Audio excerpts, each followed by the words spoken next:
हमें भी लूटा, तुम्हें भी लूटा, लूट गई पूरी दुनिया, अब तो मेरे जागो प्यारे, नहीं बच पाएगी। जय हिंद दोस्त, आज हम लोग ये समझने का प्रयास करेंगे हिंदू और मुस्लिम में एक बहुत बड़ा खाई बन गया है और ये खाई शुरू से बांटने का प्रयास किसने किया है और आखिर क्यों? क्या इसका भुगतान हमें बहुत लंबे समय तक करता रहना पड़ेगा और इसका भारी नुकसान हम सबको भुगतना पड़ेगा?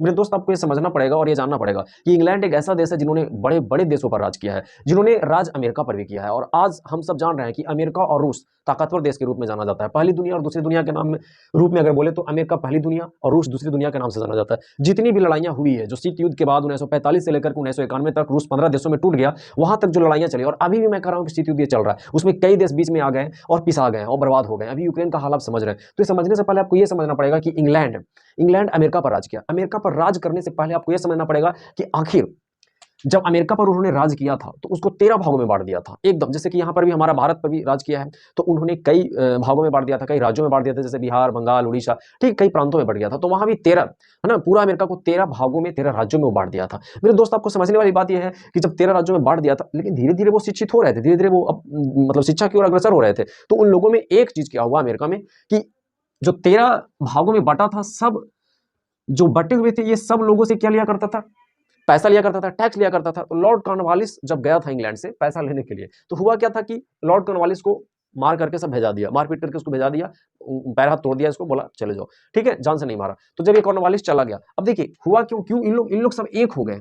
देखिए एक चीज और समझिए कि इतिहास से हमें बहुत कुछ सीख मिलती है। अगर इतिहास में आपको नाम करना है तो इतिहास को सीखना पड़ेगा। जो बहुत लोगों को ठोकर लगा और उन्होंने वो उस रास्ता पर चला, आप उन ठोकरों को देख करके समझ जाए कि वो ठोकर आपको भी लगेगा, कहीं ना कहीं आपको भी सीखने की जरूरत है। और इतिहास में हर चीज दूसरे से कनेक्ट होता है, हम भी कहीं ना कहीं सीखते हैं, किसी देश को देख करके सीखते हैं, किसी बहुत सारी चीजों को देखकर। तो कहीं ना कहीं इन्होंने एक हुआ और जब एक हुआ तो इन्होंने बोला कि टैक्स हम नहीं देंगे। जब टैक्स नहीं देंगे तो ये चला गया, इसको कॉर्नवालिस को भेज दिया। तो कॉर्नवालिस जब चला गया अपना देश, ठीक है, इंग्लैंड, तो उसको फिर कॉर्नवालिस को भेजा गया भारत। मेरे समझने वाली बात है दोस्त कि जब उसको भारत भेजा गया तो उसको बहुत ज्यादा कॉर्नवालिस को डर था। तो कॉर्नवालिस को बोला गया कि भारत में शासन करना बिल्कुल आसान होगा। देखिए समझिए इस बात को, उन्होंने क्या क्या किया, बस कुछ नहीं, उन्हें बताया गया कि तुम जाकर के कुछ नहीं करना, हिंदू मुस्लिम में एकदम बांट देना। उन्होंने जैसे ही आया, हिंदू के लिए अलग कानून और मुसलमान के लिए अलग कानून का निर्माण कर दिया और ये कानून आज बहुत बड़े खाइये के रूप में बना हुआ है। और दोस्त वो हमें कहीं ना कहीं बहुत बड़ा नुकसान करता है। तो कहने का मतलब बड़ा ही आसान था, उसको बोला गया ठीक है तुम जाकर के भारत में राज करो, एकदम राज करना आसान होगा। तो मेरे प्यारे दोस्त, इसको समझना होगा ये लड़ाइयां कहां से आ रही है और क्यों आ रही है और कैसे, और हम लोग कितना बेवकूफ है कि आज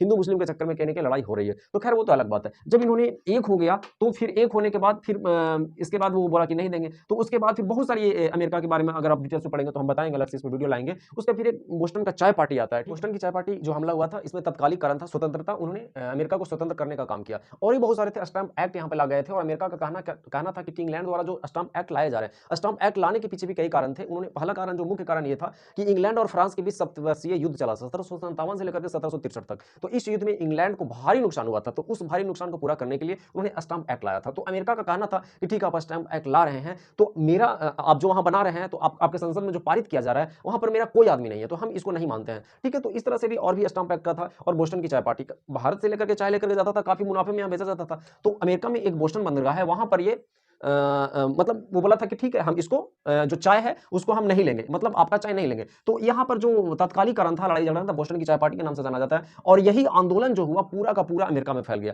और अमेरिका फिर स्वतंत्र हुआ बाद में भी, ठीक है। तो ये कहने का मतलब फिर वहां अब्राहम लिंकन आए, बहुत सारे वहां पर समस्या था, अब्राहम लिंकन वहां के राष्ट्रपति, प्रथम राष्ट्रपति बने हैं। तो कहीं ना कहीं आज हम उसको फॉलो करते हैं और आज हम अपनी कहीं ना कहीं उस चीज से हम लोग सीखते हैं कि अमेरिका कैसे आजाद हुआ और हम इंग्लैंड जो है कैसे। तो कहने का मतलब है एक जमाना था, एक समय था कि इंग्लैंड ताकतवर था और भी कई देश, जर्मनी अपने आप को बहुत ताकतवर थे, आज उन्होंने द्वितीय विश्व युद्ध में देखिए उसकी हालत क्या हुआ। तो कोई भी देश हो, चाहे अमेरिका हो चाहे रूस हो, मेरे दोस्त, कहने का मतलब है कि उनका समय नहीं रहने वाला है, समय नहीं रहता है और कहीं ना कहीं वो बर्बाद हो जाते हैं, लड़ाई करते हैं, मतलब इधर लड़ाई करेंगे या कुछ भी, मतलब किसी न किसी तरीके से उनका शक्ति का विनाश होता है। तो ये होना ही होना है, ठीक है। और आगे देखिए क्या होता है, इसका कोई उपाय हो जाए, अगर लड़ाई ना हो, झगड़ा ना हो, तो हर देश कोई आगे पीछे, जैसे कि एक समय था कि जर्मनी था, इंग्लैंड था या और भी था, फ्रांस, ये सब बहुत ही खतरनाक देश थे, आगे थे। लेकिन अभी अमेरिका, रूस है। तो इस तरह से कहने का मतलब है कि आप लड़ाई करेंगे पीछे जाएंगे। तो इस तरह से लड़ाइयां से कई देश आगे होता है, कई देश पीछे होता है। तो दोस्त आगे देखना है कि क्या होता है। लेकिन अभी जो अमेरिका और रूस के बीच जो शीत युद्ध चल रहा है, मैं तो ये कहता हूं कि इसका अंत नहीं है और इस बीच में आ गया यूक्रेन, आगे का हाल क्या होता है समझने वाली बात है। उससे कहीं ज्यादा मैं